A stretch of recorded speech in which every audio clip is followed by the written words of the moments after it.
J'ai commencé il y a quand même pas mal de temps, 2017-2018, et ça a été un petit peu un hasard.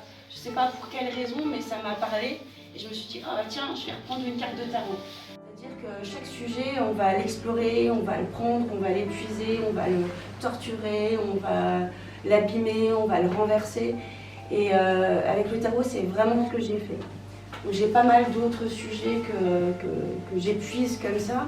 Mais le tarot, c'est pas encore fini, parce que je continue à travailler encore dessus, à produire des cartes, mais de manière très très fidèle en fait. Et c'était compliqué parce que j'ai pas l'habitude ni de calculer, ni de faire les choses comme on me dit de les faire. Donc ça a été un travail de longue haleine et aussi d'humilité.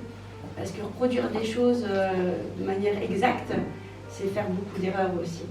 Il y a toujours une raison vraiment personnelle à le faire. Mais sur le coup, quand on le fait, on n'est pas forcément totalement conscient de ça.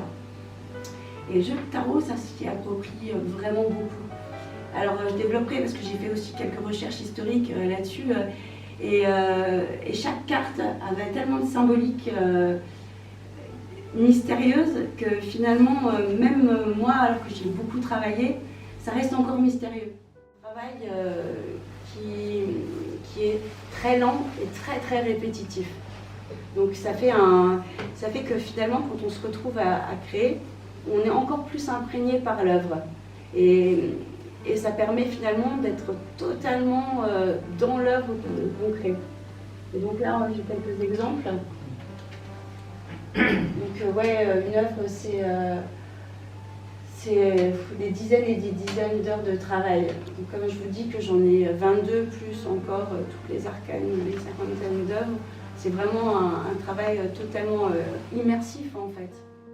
Et la Tour-Dieu, en général, c'est pas une carte très positive, mais moi je l'ai transformée comme quelque chose de positif.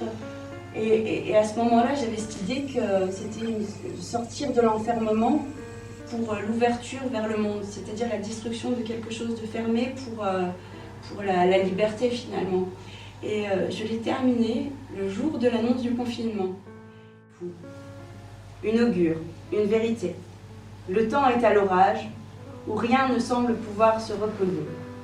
Seules les petites âmes, si faibles dans la tempête, se cachent. Fascinées et proches du squelette embarqué, elles attendent, ou l'heure ou la liberté. Ça sent la boue et la poussière, on danse partout. Ça éclabousse dans les terriers. Elles sont comme possédées, âcres et avides.